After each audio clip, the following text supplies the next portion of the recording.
오늘 우리에게 주시는 하나님의 말씀은 고린도전서 15장 29절부터 34절까지입니다.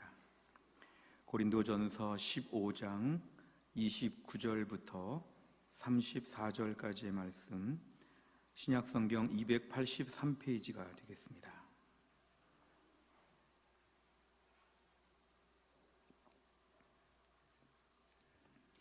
고린도전서 15장 29절부터 34절까지의 말씀 제가 봉독하겠습니다. 만일 죽은 자들이 도무지 다시 살아나지 못하면 죽은 자들을 위하여 세례를 받는 자들이 무엇을 하겠느냐? 어찌하여 그들을 위하여 세례를 받느냐? 또 어찌하여 우리가 언제나 위험을 무릅쓰리요? 형제들아, 내가 그리스도 예수 우리 주 안에서 가진 바 너희에 대한 나의 자랑을 두고 단언하노니 나는 날마다 죽노라. 내가 사람의 방법으로 에베소에서 맹수와 더불어 싸웠다면 내게 무슨 유익이 있으리요? 죽은 자가 다시 살아나지 못한다면 내일 죽을 터이니 먹고 마시자 하리라. 속지 말라. 악한 동무들은 선한 행실을 더럽히나니 깨어 의를 행하고 죄를 짓지 말라. 하나님을 알지 못하는 자가 있기로 내가 너희를 부끄럽게 하기 위하여 말하노라. 아멘. 기도하겠습니다. 하나님 아버지, 오늘 예배를 드리며 이제 하나님 말씀을 듣는 시간입니다. 말씀을 증거하는 주의 종을 성령 충만하게 하셔서 하나님 말씀을 능력 있고 권세 있게 대언하게 하여 주옵소서. 하나님, 말씀을 듣는 주의 백성들의 마음의 문을 활짝 여시고 오늘 말씀 가운데 하나님의 음성을 듣고 이 말씀에 순종하여 하늘의 복을 받게 하여 주옵소서. 예수님의 이름으로 기도하옵나이다. 아멘. 사느냐 죽느냐 그것이 문제로다. 우리가 이러한 연극의 한 대사는 우리가 많이 알고 있는 그런 말입니다. 자세한 뜻과 문맥은 모르면서도 우리가 이 말, 삶과 죽음의 문제는 우리 인생의 핵심적인 문제라고 볼 수 있습니다. 이 땅에서 생사의 문제가 제일 중요하고 목숨이 중요하다는 것입니다. 그래서 우리가 아무리 화려하게 대단한 명품 옷을 갖다 줘도 살아있는 사람에게 주어야 그것이 의미가 있고 귀한 것을 알고, 아무리 공부를 잘하거나 아무리 돈을 많이 모으거나 아무리 땅에서 많은 권력을 쥐고 있어도 일단 전제는 살아 있어야 의미가 있지 죽으면 의미가 없다는 것, 이걸 저희는 흔히 말합니다. 그래서 사는 문제가 참 중요한데요, 사는 문제가 확보되었다면 사람들의 마음에는 어떻게 하면 잘 살 것인가에 대한 이러한 관심으로 우리의 마음이 모아집니다. 흔히 우리가 잘 산다 이렇게 얘기하면 도덕과 윤리 차원에서 보면은 바르게 산다 이렇게 볼 수 있지만, 대부분의 현세적인 가치관으로 볼 때 잘 산다는 말은 경제적으로 부유하게 산다는 걸 의미합니다. 어떻게 하면 잘 살 수 있는가? 때론 열심히 공부해도 왜 열심히 공부합니까? 다 잘 살려고, 다 잘 먹고 잘 살려고. 왜 이렇게 열심히 일을 합니까? 잘 먹고 잘 살려고. 힘들고 어려운 직장 생활에 왜 이렇게 열심히 일합니까? 다 잘 먹고 잘 살려고 하는 것이지 별것이 있습니까? 한번 태어난 인생 잘 먹고 잘 살면 그게 충분하지 않습니까? 인생의 목적은 다 그것이 아닙니까? 사람들은 이런 말들을 오히려 쉽게 솔직하게 합니다. 예수를 믿은 우리도 동일할 때가 참 많습니다. 그 전에 불신자일 때 이런 질문을 받았다면 우린 조금 더 머뭇거리지 아니하고 왜 삽니까? 물어보면 잘 먹고 잘 살려고 살지요, 이렇게 말을 할 수가 있는데요, 예수를 믿고 나서는 하나님의 영광을 위하여 하나님을 영화롭게 하고 그를 즐거워하는 것이 인생의 목적입니다. 이렇게 우리가 말은 하지만 때론 우리 주변을 바라보면서 경제적으로 좀 잘 살거나 세상적으로 대단한 사람들을 보면 부럽다 이렇게 느낄 때가 참 많습니다. 근데 신앙생활 하면서 점차 가난의 문제에 대해서 우리가 어느 정도 해결을 보면서 조금 못 살아도 나는 믿음으로 사니까 믿음으로 사는 내가 더 낫다, 이런 마음을 점차 갖게 됩니다. 우리의 믿음이 성장하고 성숙할수록 이 땅의 모든 세상의 형편에 대해서는 조금씩 이겨가면서 우리가 뭔가 믿음으로 사는 또 즐거움과 기쁨을 맛볼 때가 있습니다. 새빵살이하며 단칸방에 살아도 믿음으로 사는 즐거움들을 조금씩 우리가 알아가면서 믿음은 이런 것이구나, 이런 걸 배워갑니다. 하지만 이 땅을 살면서 끝끝내 우리가 버릴 수 없는 세상적인 차원의 우리의 삶에 집착하는 목적이 있다면 우리의 자존심에 관한 것입니다. 저는 의정부에 있는 교회에서 제가 20대 중반까지 계속 모태신앙 이후로 교회를 살아오면서 교회 생활을 해오면서 제가 어릴 때 주일학교 시절을 다 거쳐오고 청년부 시절을 거치면서 제가 교회 안에서 가장 많이 봤던 어른들의 다툼의 문제가 있다면 그것은 바로 자존심의 문제였습니다. 무시받는 거가 싫다는 것이죠. 내가 비록 믿음으로 살면서 좀 가난하게 살 수는 있지만, 내가 조금 남들보다 못나 보일 수는 있지만 자존심 건드리면 폭발하는 것, 이게 교회 안에는 꼭 치료의 밭처럼 누구에게나 다 있는 무서운 암초와 같은 그런 것입니다. 때로는 사탄이 우리의 자존심을 건드려서 교회를 분란으로 일으키게 만들고 교회 전체가 어렵게 되는 이런 많은 시험들을 저는 어릴 때부터 보면서 자랐습니다. 우리가 오늘날 제일 중요한 것 중에 하나가 많이 있지만 다 버리고 다 버려도 마지막에 자존심, 내 명예, 내 영광 이런 것들에 대해서 우리가 버릴 수가 없다면 사실 우리가 이 땅을 살면서 이 세상에서 취할 수 있는 많은 것들을 우리 여전히 붙잡고 있다고 봐야 합니다. 고린도전서 15장 19절에 보면은 만일 그리스도 안에서 우리가 바라는 것이 다만 이 세상의 삶뿐이면 모든 사람 가운데 우리가 더욱 불쌍한 자이리라. 우리가 바라는 것이 세상의 삶뿐이면 비단 세상의 경제적인 부유함 뿐만 아니라 세상에서의 명예와 자존심, 세상에서의 높아지는 모든 것들, 대접받는 것들, 이것을 우리가 많이 바라고 있다면 우리는 결국은 불쌍하다는 것입니다. 우리 주변의 불신자들이 우리에게 이렇게 말할지 모릅니다. 당신은 교회를 다니면서 경제적으로 그렇게 부유하려고 하고 또한 그렇게 자존심을 세우려고 하면 당신은 번지수를 잘못 찾은 것 아닙니까? 차라리 그런 교회 다니지 말고 우리 종교로 종교를 옮기거나 아니면 불신자가 되어서 무신론자가 되거나 세상에 가서 마음껏 당신 자존심도 좀 세워보고 돈도 좀 벌어보고 이 세상이 전부라고 생각하고 좀 마음껏 활보하며 사는 게 더 편하지 않겠습니까? 왜 교회라고 하는 그런 집단 속에 들어가서 때로는 이렇게 막 속상해하고 괴로워합니까? 자존심, 명예 바깥에 가면 많이 있는데 왜 그걸 굳이 교회 안에서 찾으려고 합니까? 당신은 잘못된 투자를 했네요. 그런 데로 가지 말고 이쪽으로 오십시오. 이렇게 불신자들이 우리에게 권면할지도 모르겠습니다. 만약에 우리가 이 땅이 전부라고 생각한다면, 여기서 우리의 모든 자존심과 명예와 욕심을 다 채운다고 한다면, 정말 이 세상이 죽고 난 다음에 아무것도 없다고 하면 우리의 신앙 칼날은 이상해질 것입니다. 어떤 식으로 이상해질까요? 이 땅에서 더 잘 살려고 노력할 것입니다. 돈도 더 많이 벌어보고 싶고, 더 큰 집 살아보고 싶고, 더 좋은 차도 한번 멋지게 타봤으면 좋겠고, 그리고 더 높은 직장에서 더 높은 권력을 가져봤으면 좋겠고, 특별히 내가 제일 중요하게 생각하는 자존심을 한번 더 지켜보는, 아무도 꼼짝 못하게 하는 내 명예와 영광을 다 내가 누려보는 스타일로 신앙생활의 컬러가 달라질 것입니다. 특히 오늘 본문 같은 나는 날마다 죽노라, 김세계 왜 이러한 제목일까? 예수 믿고 나서 펄펄 살아야지. 나는 날마다 절대로 죽지 않노라, 나는 건재하노라, 나는 예수 믿기 전보다 더 쌩쌩하노라, 이러한 설교 제목이 있으면 좀 마음에 들 텐데 왜 이렇게 우울하게 나는 날마다 죽노라, 어쩌다가 이렇게 되었는가? 나 오늘 본문 같은 설교는 듣기 싫습니다. 좀 펄펄 사는 법, 날마다 더 잘 사는 법, 이런 설교를 좀 해주면 좋겠다. 마음에 이러한 못마땅한 마음이 들 수도 있을 것입니다. 나는 날마다 죽노라, 나는 날마다 죽노라. 도대체 이게 무슨 뜻일까? 예수를 믿으면 무적함대와 같이 막 돌진하고 무패 행진을 벌이고 영원한 강자가 되어서 꼼짝 못하게 남들 앞에서 더 군림하는 식으로 그렇게 가야 되는 것이 아닌가, 이렇게 생각해 왔는데 오늘 본문의 제목은 우리를 좀 갸우뚱하게 만듭니다. 예수를 믿는데 날마다 죽는다, 이게 무슨 뜻일까? 오늘 말씀을 통해 성령께서 우리 안에서 하나님 말씀을 잘 깨달을 수 있는 특별한 은혜를 주시기를 주의 이름으로 축원합니다.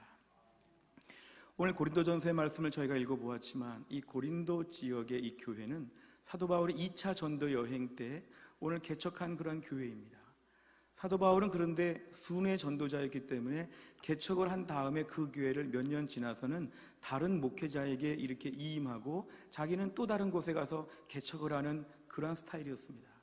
그러니까 아볼로 같은 사람, 또 다른 많은 사람들이 이 고린도 교회를 이어서 담당을 하고, 사도 바울은 지금 여기저기 지중해 연안의 많은 지역을 다니며 복음을 전하고 있는데 어느 날 소식을 듣게 되었습니다. 몸은 고린도와 멀리 떨어져 있지만 고린도 교회 안에 많은 문제가 있다는 소식을 듣게 되었습니다. 사도 바울은 개척자 입장에서 너무 안타까운 마음에서 타지에 있지만 고린도 지역을 향해서 편지를 쓰는 것이죠. 고린도 교회 이런 문제, 이런 문제. 오늘 고린도 교회의 많은 문제들은 실제로 많은 사건이 있었습니다. 그러니까 사도 바울의 고린도전서의 수많은 권면들은 하루아침에 그냥 추상적으로 나온 것이 아니라 개별적인 사건에 대한 사도 바울의 가르침이 이 전편의 모든 말씀을 담고 있습니다. 그런데 오늘 특별히 15장에 와서는 부활에 대한 메시지를 전하고 있습니다. 고린도 교회 안에 성도라고 하는 사람들 중에 어떤 사람이 있었냐면, 복음을 받아들이면서도 예수님의 죽으심을 믿으면서도 예수님의 부활은 믿지 못하겠다, 이런 사람들이 있었습니다. 예수님의 죽으심을 믿는데 부활은 못 믿겠다.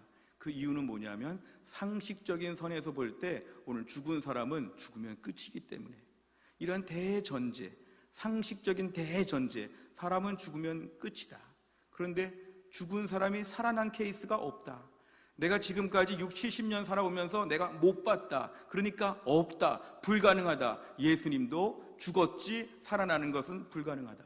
이런 식이었습니다. 오늘 장례식장 갔는데 장례식장에서 글쎄 5호 빈소실에서 어제 죽은 분이 살아났대요. 그래요? 오늘 이 장례식장에서는 7호 빈소실에서 다시 살아났대요. 이런 일들이 막 비일비재하게 벌어지면 사람은 죽었지만 살아날 수가 있구나, 이런 식으로 믿을 텐데, 우리 생전에 죽으면 끝이지 어떻게 부활하느냐. 우리 예수님이어도 아마 죽으시면 끝이다. 그냥 예수님 한평생 아름다운 삶을 사셨다가 너무 귀한 삶을 사시고 십자가에서 희생적으로 죽으셨으니까 예수님 참 멋있다, 이렇게 마음을 먹은 것이죠. 그러니까 이 사상은 두 번째 어떤 사상으로 이어지냐면, 예수님의 죽으심이 가짜라면 우리도 죽으면 끝이다. 예수 믿고 그냥 교회 생활 재밌게 하고 노후에까지 그냥 교회 열심히 다니면 끝이다. 교회 다니면서 그동안 좋았지 않느냐, 교회 다니면서 재미있지 않았느냐, 위로받지 않았느냐, 즐겁지 않았느냐, 그게 끝이다. 이렇게 본다면 우리의 죽음 이유도 끝이라는 것이죠. 그동안 교회 생활 20년 행복했습니다.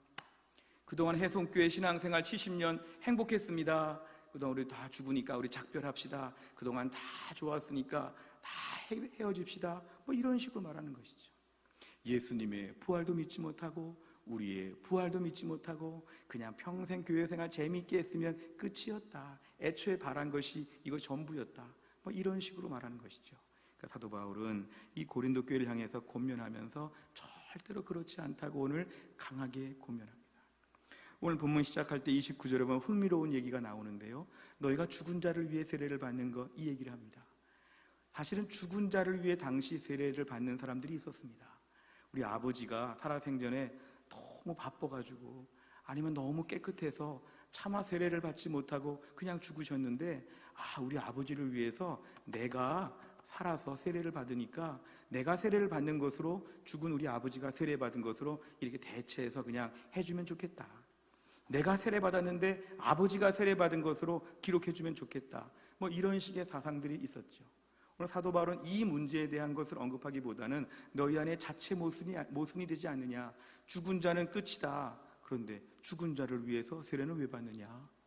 너희 교회 안에서 이거 모순된 거 아니냐. 왜 이렇게 죽은 자를 위해서 열심히 세례를 받으려고 하느냐. 죽으면 끝이라며. 이게 사도 바울의 지금 논리적인 반문이었죠.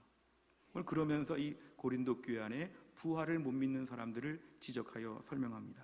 매우 단순한 말씀은 고린도전서 15장 12절입니다. 그리스도께서 죽은 자 가운데서 다시 살아나셨다 전파되었거늘 너 중에서 어떤 사람들은 어찌하여 죽은 자 가운데서 부활이 없다 하느냐. 내가 분명히 교회를 개척할 때, 분명히 너희들을 전도할 때, 분명히 복음을 처음 전할 때 그리스도가 부활하셨다고 전파했는데 왜 너희 중에 일부는 이거를 못 믿느냐?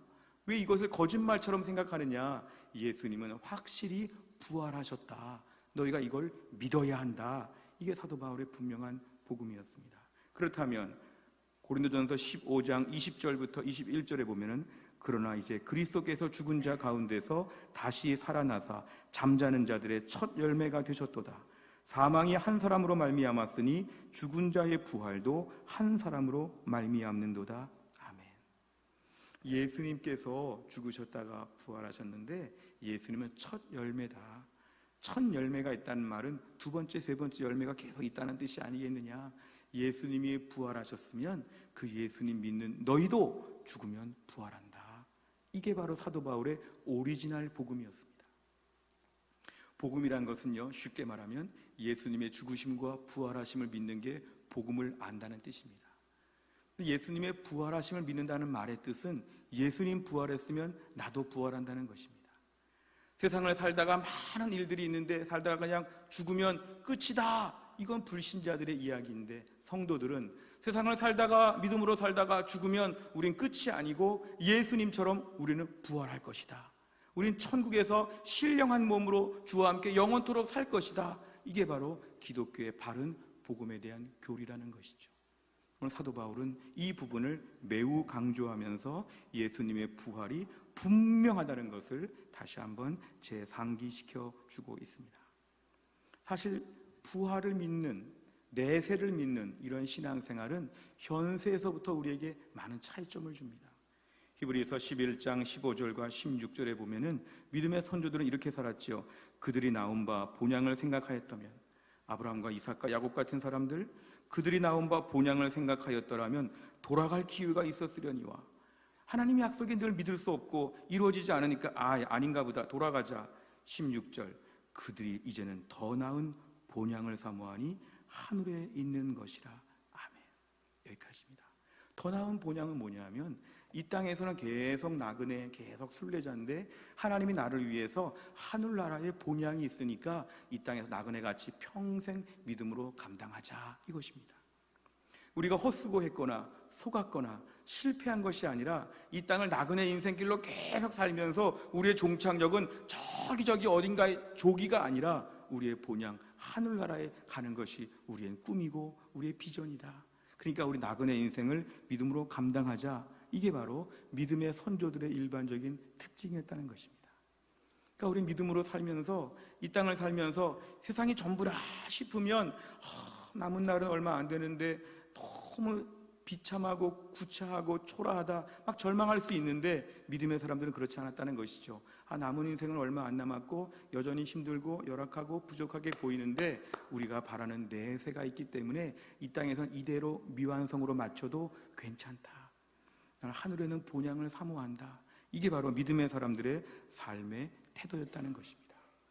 이 땅을 살면서 늘 가난하고 늘 어렵고 늘 순례자와 같이 늘 나그네 여행객과 같이 그렇게 막 살면서도 믿음의 선조들은 하나도 마음이 부끄럽거나 초라하게 생각하지 않고 더 나은 하늘나라의 본향을 생각하니까 이 땅에 사는 모습에 연연해하지 않고 살았다는 것이죠. 그러니까 부활신앙은 내세에 대한 확신을 주고 내세에 대한 확신은 오늘의 믿음을 결정한다는 것입니다. 우리의 믿음의 선조들은 그래서 나그네 인생으로 오늘 하루를 살면서도 오늘 이 초라한 모습만큼 살지 아니하고 하늘의 영광만큼 살았다는 것입니다. 나그네로 매일매일 살아가면서 약속은 언제 성취될까? 하나님의 복은 언제 오는 것일까? 아닌가 보다, 이런 마음을 갖지 아니하고 매일매일 하나님 약속의 말씀을 묵상하면서 저 하늘나라의 본향을 매일 바라보며 살자. 이게 바로 믿음의 사람의 삶의 모습이었다는 것입니다. 그래서 우리 안에 부활신앙, 내세에 대한 확신이 있게 되면 오늘날의 우리의 신앙은 매우 특별하다. 이게 오늘 사도 바울의 30절 이하의 설명입니다. 오늘 30절을 보면은 그는 인간적인 마음을 가지고 위험을 피하지 아니하고 위험을 무릅쓰며 살았다고 합니다. 이 땅에서 막 어려운 일을 겪어도 이게 끝이 아니라 이 땅에서 위험한 일이 있지만 이 땅을 마치면 천국이 있으니까 참자, 견디자, 믿음으로 살자, 이런 마음의 확신이 있었다는 것입니다. 뭔가 기대하고 바라고 붙잡는 게 있으니까 오늘 위험을 무릅쓸 수 있는 나에게 믿음이 있다는 것이죠. 32절에 보니까 에베소 지역에서 사나운 맹수들 앞에 설 때에도 이 땅이 전부라고 하면 살려고 막 바둥바둥 대야 되죠. 복음 다 포기하고 믿음 다 거부하고 다 부인하고 나 그냥 살려주세요, 이 얘기 한 가지만 했을 텐데 사도 바울은 인간적인 이유와 방법으로 그 어려움을 모면하려고 하지 않았다고 이야기를 합니다. 사도 바울의 삶에는 부활에 대한 너무 확신이 있었기 때문에 그 부활을 바라보니까 이 땅에서 믿음으로 막 꿋꿋하게 살고 힘으로도 믿음을 지키고 고난 가운데 믿음으로 막 살려고 하는 열정이 자기에게 있었다고 합니다. 반면에 32절 후반부를 보면 부활이 없다 싶으면 삶의 전체가 달라집니다.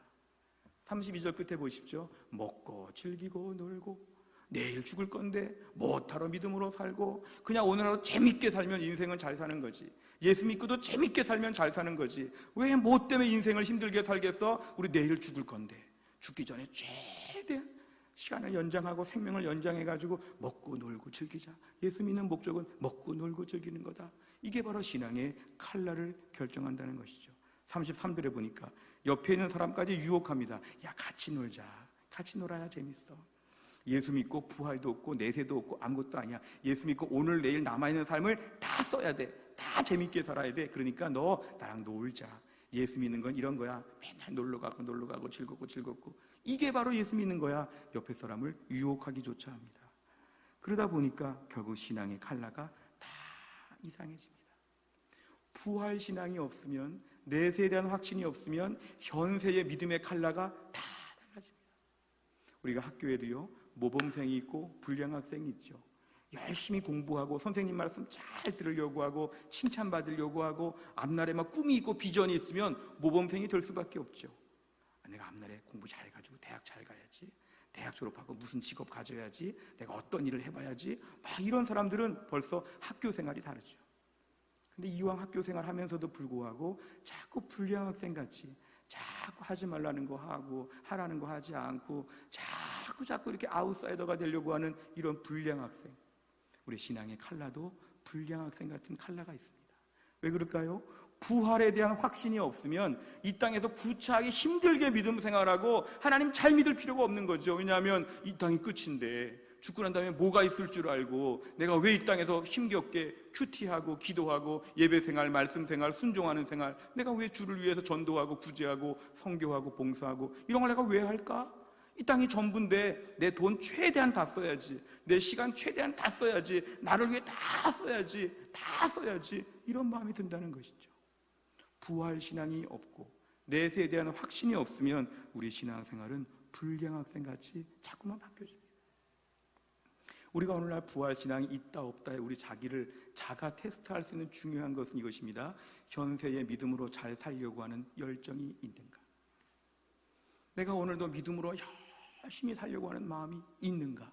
없다면 우린 부활 신앙이 없기 때문에 이 시간들을 아까워하는 것입니다. 평생 신앙생활 했는데 내가 구차하게 또 그렇게 뭘 해야 돼? 아니야. 인생은 즐겨야 돼. 내가 50년 신앙생활 했으면 남은 몇십 년 동안에 내 모든 신앙생활의 복을 다 받아야 돼. 내가 왜 구차하게 남은 인생 또 뭘 보태? 적금을 이만큼 뒀으면 됐지, 적금을 또 보야 돼? 나는 너무 싫어. 이제는 좀 누리고 싶어. 이러면서 우리의 신앙이 허리띠를 푸른 것처럼 물러난다는 것이죠. 사도 바울은 부활 신앙이 오늘의 신앙의 칼날을 결정한다. 내 사모하는 주님을 만날 마음이 있다면 우리의 신앙생활은 달라져야 한다는 것이죠. 오늘 본문의 34절에 보니까 깨어 의를 행하고 죄를 짓지 말라. 하나님을 알지 못하는 자가 있기로 내가 너희를 부끄럽게 하기 위하여 말하노라. 부활 신앙이 있으면 날마다 깨어 있어야 되죠. 긴장하면서 의를 행하고 죄를 짓지 않도록, 왜냐하면 부활하신 우리 주님을 만나볼 것이기 때문에 나의 신앙이 이렇게 바뀌어야 한다는 것이죠.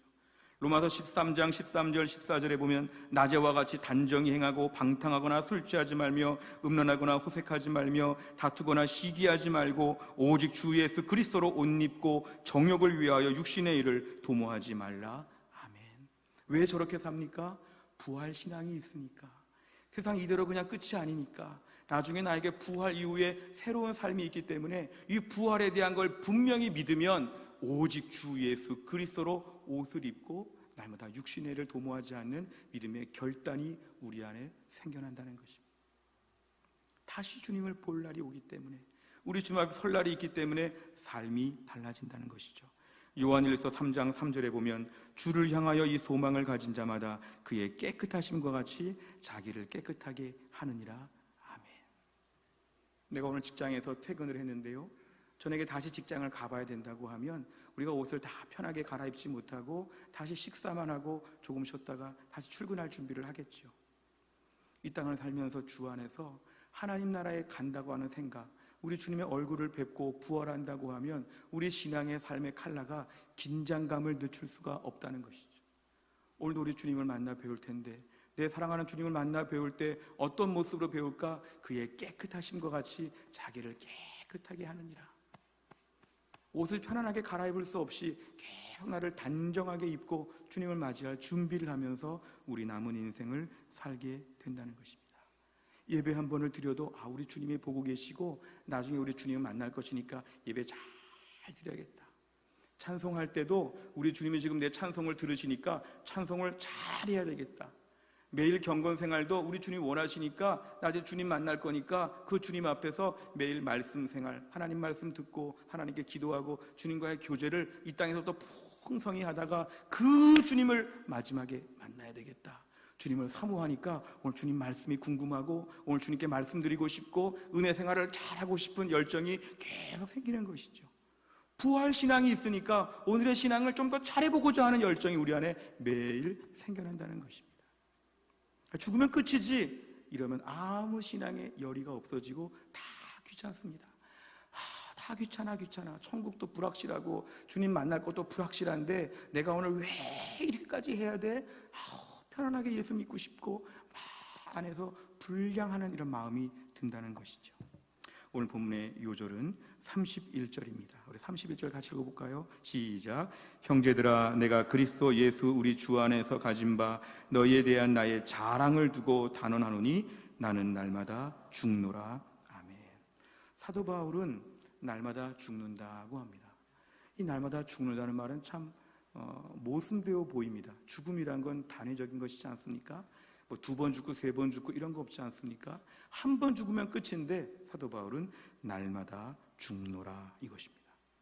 날마다 죽노라. 이게 무슨 뜻일까요? 이 말씀의 뜻은 매일 죽음 같은 고난 앞에서도 믿음을 지킨다. 매일 죽음 같은 어려움이 예상되어도 주의 일을 감당한다.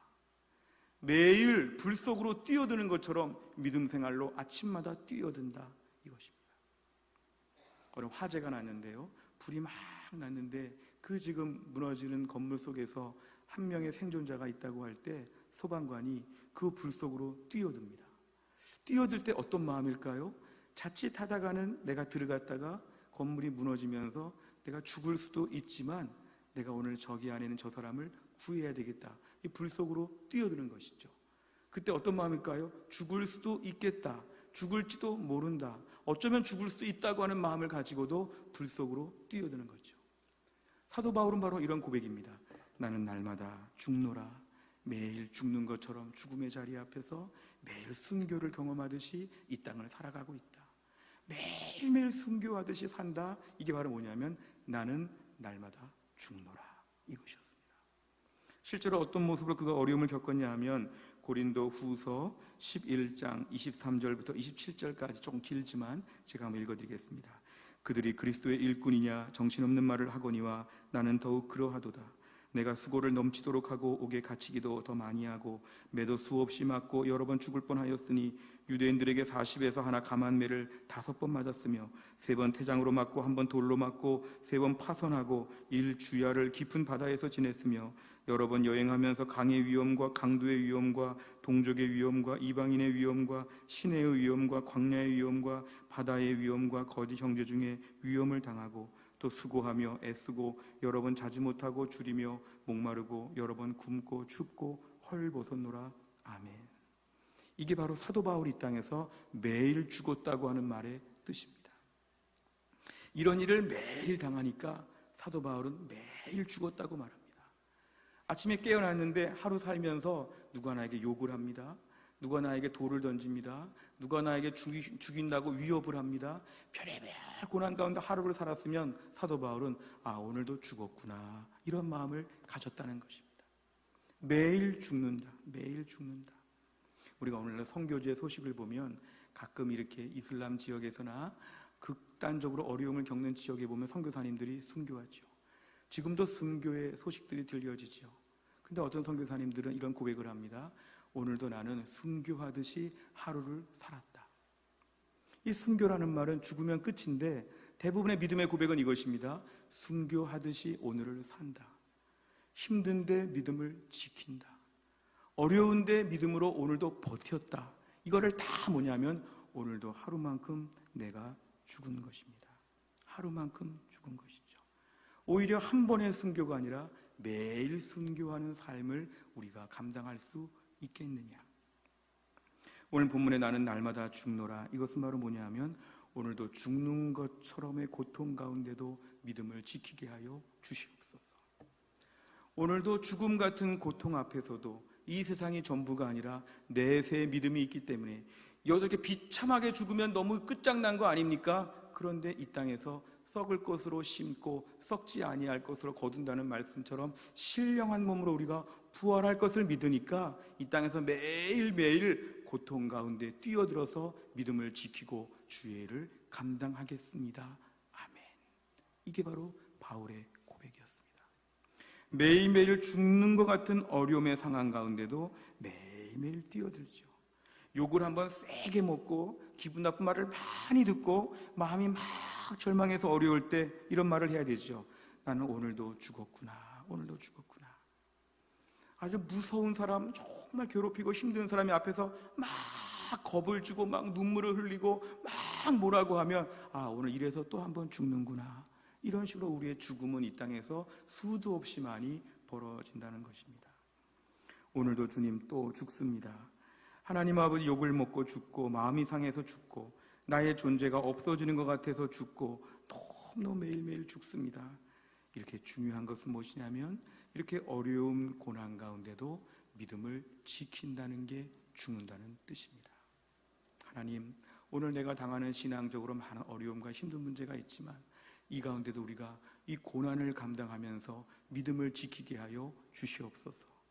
이 고난의 현장에서 도망가지 아니하고 믿음을 지키며 여기서 죽으면 죽으리라. 불이 막 붙어있는 집에 뛰어드는 소방관처럼 어쩌면 죽을 수도 있겠는데 그래도 뛰어드는 이러한 믿음의 사람 다 될 수 있기를 주의 이름으로 축원합니다. 오늘 본문의 말씀은 고난 가운데도 믿음을 지키는 것을 날마다 죽는다 얘기했지만 날마다 죽는다는 말의 뜻은 또 한 가지가 있습니다. 그것은 뭐냐면 오늘도 죽음 같은 자리에서 나를 의지하지 않고 하나님만 의지하게 나를 바꾸신다는 것입니다. 내가 아직은 살아있어, 아직은 좀 기운이 있어, 아직은 지식이 있어, 아직은 돈이 있어, 그러니까 더 주를 잘 믿을 거야, 더 주의 일을 잘할 거야, 아직도 조금 펄펄 기운이 넘쳐, 이런 우리에게 더 기운을 얻을수록 우리를 낮추신다는 것이죠. 고린도 후서 1장 8절과 9절에 보면 형제들아, 우리가 아시아에서 당한 환난을 너희가 모르기를 원하지 아니하노니 힘에 겹도록 심한 고난을 당하여 살 소망까지 끊어지고 우리는 우리 자신이 사형 선고를 받은 줄 알았으니 이는 우리로 자기를 의지하지 말고 오직 죽은 자를 다시 살리시는 하나님만 의지하게 하심이라. 아멘. 사도 바울은 실제로 자기 삶에 수많은 어려움을 겪을 때마다 이런 마음을 가진 것이죠. 나를 의지할 수 없고 예수님만 의지하게 하여 주옵소서. 나를 의지하지 말고 주님 앞에서 더 겸비하게 엎드리게 하여 주옵소서. 내가 주를 위해서 일할 수 있는 많은 자격과 실력과 많은 것들이 있다고 해도 이 모든 것들을 다 내려놓고 매일매일 내가 더 내려가서 하나님의 은혜로 일하게 하여 주시옵소서. 자기의 모든 것들을 잃어버리고 빼앗기고 없어지고 많은 욕을 먹고 많은 괴로움을 당하면서 점점 마음 한편에 나를 의지할 수 없구나, 이런 마음으로 마음이 바뀌어 간다는 것입니다. 결국 나는 죽은 사람처럼 바뀌고 다 잃어가고 없어진다는 것이죠. 주를 위해서 일하다가 때로는 건강도 약해집니다. 때로는 많은 기분 나쁜 얘기를 들으면 마음이 좀 낙심하기도 합니다. 주를 일하다가 막 때론 돈도 많이 쓰기도 하고 없어지기도 하고 잃어버리기도 합니다. 믿음 생활하면서 많은 것들을 다 누리는 것 같으면서도 이 땅에서는 많은 것을 잃어가는 것 같습니다. 하지만 그 가운데도 어떤 마음을 갖냐면 이런 것들을 다 잃을지라도 내가 주님만 의지하게 하여 주시옵소서. 오히려 믿음의 사람들은 그 전에 의지하던 것들을 다 하나님이 치우실 때, 그 전에 사람들을 다 치우실 때 하나님 한 분에게만 집중하며 믿음으로 버티게 되었다는 것입니다. 서울의 양화진에 가면은, 외국인 묘지에 가면 우리 선교사님들의 자녀들, 그 어린 생명들이 이 땅에서 무덤에 묻힌 그런 비참한 이야기를 듣습니다. 그 선교사님들의 자녀들의 아이들의 묘비를 가까이 가보면 태어나고 죽고 하는 그 기간이요, 어떤 애는 며칠 사이에 죽고 어떤 애는 1년 사이에 죽고, 선교사님들이 한국에 와서 복음을 전하려고 막 열심히 일했는데 선교사님들의 자녀가 이 땅에서 많이 죽었습니다. 그럼 죽은 아이들을 다 묘지에다가 묻으면서 인간적인 마음 같으면 우리 애도 죽고 너무 실패한 것 같으니까 우리 본국으로 돌아가자, 선교 더 이상 못하겠다, 이럴 것 같은데요, 많은 선교사님들이 우리 애가 한국에서 죽어도 애를 묻고 장례식을 치르고 열심히 전도하면서 선교사님의 일을 감당했습니다. 자식을 잃어버리고 많은 걸 잃어버린 것 같은 큰 슬픔 가운데도 주를 위하여 복음을 전할 때 선교사님들의 마음은 이것이었죠. 나는 오늘 또 한 번 죽었다. 우리 아이가 죽었으니까. 그런데 이 죽음에도 불구하고 나는 여기서 계속 복음을 전할 수밖에 없다. 나는 또 한 번 죽었다. 또 한 번 죽었다. 대동강변에 순교한 토마스 선교사님을 보면은요, 결혼한 지 1년도 안 돼서 또한 중국에 온 지 한 4개월 만에 그 아내가 갑자기 죽게 되었습니다. 토마스 선교사님 마음에 한참 의욕과 열정을 가지고 지금 복음을 전하려고 왔는데 갑자기 그 자기 아내가 29살의 나이에 세상을 떠나게 되었을 때 얼마나 낙심하고 얼마나 절망했을지.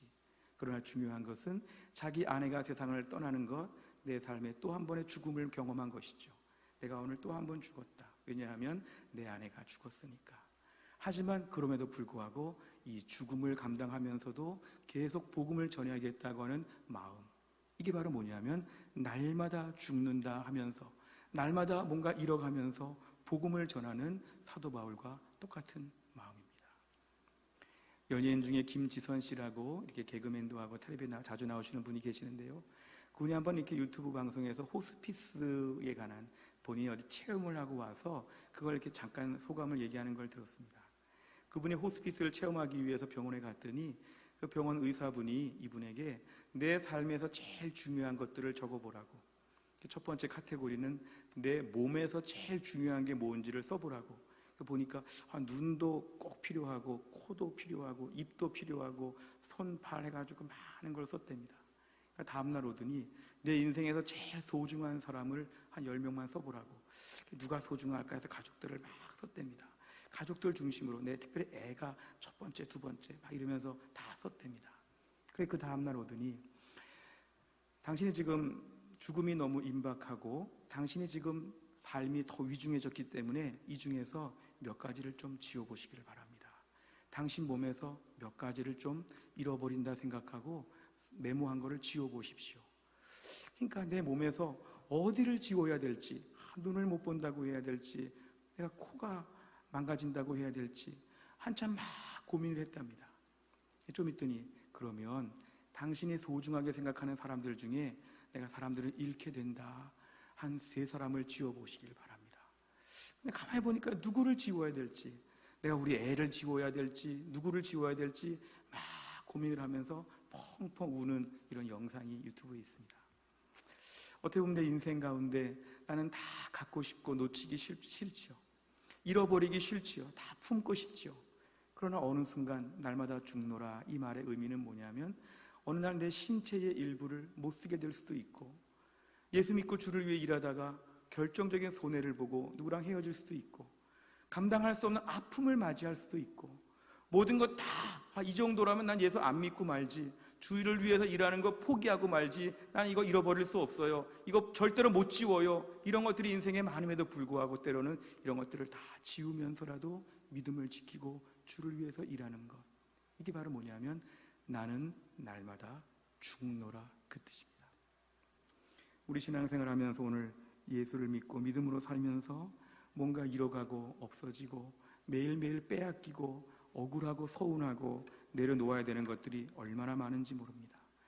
가정에서도 교회에서도 직장에서도 나는 날마다 죽노라 이런 고백을 하다 보면 다 지워야 됩니다. 내 자존심도 지울 줄 알아야 되고 내 건강, 내 복지, 내 모든 기쁨, 즐거움, 휴식, 휴가, 내 모든 가까운 지인들부터도 잃어버릴 수 있는, 전도하다가 누구에게 따돌림을 당할 수도 있고, 코로나 시기에 교회 나갔다가 누가 나에게 안 좋은 말 할 수도 있고, 직장을 잃을 수도 있고, 별의별 걸 다 지워야 되죠. 근데 문제는 지우면서도 나는 주님을 떠날 수가 없습니다. 나는 날마다 죽듯이 매일매일 지워갑니다. 매일매일 잃어버립니다. 내 모든 것 다 지울 수도 있겠습니다만 내 주님만큼은 떠날 수 없습니다. 나는 부활을 믿기 때문입니다. 이 땅에서 많은 걸 다 잃어버려도 나는 마지막에 주님 나라에서 부활할 것을 믿습니다. 고난이 많이 있지만 이 고난이 끝이 아니라 고난 끝에 영광이 있다는 걸 믿습니다. 로마서 8장 16절과 17절에 보면은 성령이 친히 우리 영과 더불어 우리가 하나님의 자녀인 것을 증언하시나니 자녀이면 또한 상속자 곧 하나님의 상속자요 그리스도와 함께한 상속자니 우리가 그와 함께 영광을 받기 위하여 이 땅에서 고난도 함께 받아야 할 것이니라. 아멘. 우리는 부활을 바라보고 믿음 생활합니다. 이 땅에서 우리를 만족시켜 줄 수 없고 여기에서 모든 걸 누릴 수 없습니다. 그러나 중요한 것은 부활이 확실합니다. 우리는 부활하여 주님과 영원토록 살 것입니다. 이 땅에서 난 날마다 죽노라 매일 빼앗기고 없어지고 잃어버리고 너무 인생이 초라해지고 너무 인생이 너무 낮아지는 것 같은 절망 가운데도 밤이 깊어질수록 새벽이 다가오는 것처럼 이 땅에서 자꾸 약해질수록 나는 천국이 가까웠담을 믿음으로 바라보아야 합니다. 하나님, 오늘도 이 땅에서 나는 자꾸 약하고 초라하고 부족하지만 나는 날마다 죽는 믿음의 삶을 감당하게 하여 주옵소서. 정말 믿음 있는 사람들은 이 땅에서 싸구려의 영광과 축복을 맛보지 아니하고 이 땅에서의 모든 걸 견디고 하늘나라의 영광을 바라보며 살게 될 것입니다. 믿음으로 살았던 우리 아버지, 우리 어머니, 우리의 모든 장로님, 권사님, 믿음으로 살다가 세상을 떠난 수많은 분들 다 이렇게 살다가 지금 영광스러운 주님 품에 안겨 계십니다. 우리 남은 인생을 살면서 오늘도 주님 믿음 지키고 날마다 죽고 또 죽고 또 죽고 또 죽을 때마다 하늘의 영광이 더 분명해지고 하늘의 감격과 소망으로 힘든 세상의 고난을 매일매일 승리하며 감당할 수 있기를 주의 이름으로 축원합니다. 기도하겠습니다. 아버지 하나님, 감사합니다. 나는 날마다 죽노라 매일매일 자신의 죽음을 선포하며 오히려 죽음 가운데도 불구하고 부활에 대한 확신을 가지고 더 주님만을 따르는 믿음의 사람 되게 하여 주옵소서. 이 땅의 싸구려의 많은 영광과 즐거움과 기쁨에 현혹되지 않게 하여 주시고 이 땅은 우리가 받을 만한 것을 준비하지 못한 땅이라고 믿고 무엇보다 이 땅이 아니라 영원한 하늘나라에서 부활신앙, 내세에 대한 확신을 가지고 참고 견디며 어느 날 이것저것 다 잃어버리고 없어지고 가장 낮은 자리에 선다고 할지라도 그때 우리를 거두어 주셔서 신령한 몸으로 부활하게 하시고 영원토록 주와 함께 거하게 하시는 하늘의 영광을 사모하며 손꼽아 기다리며 믿음으로 살게 하여 주옵소서. 세상에서 너무 많은 걸 기대했던 저희들을 용서하여 주옵소서. 나를 향해서나 내 주변을 향해서나 너무 많은 것을 얼토당토않게 기대했던 것을 용서하여 주시고 오직 주님만 사모합니다. 하늘나라를 사모합니다. 하늘에 있는 본향을 향하여 믿음을 꿋꿋이 지키며 하나님만 바라보는 주의 백성 다 되게 하여 주옵소서. 예수님의 이름으로 기도하옵나이다. 아멘.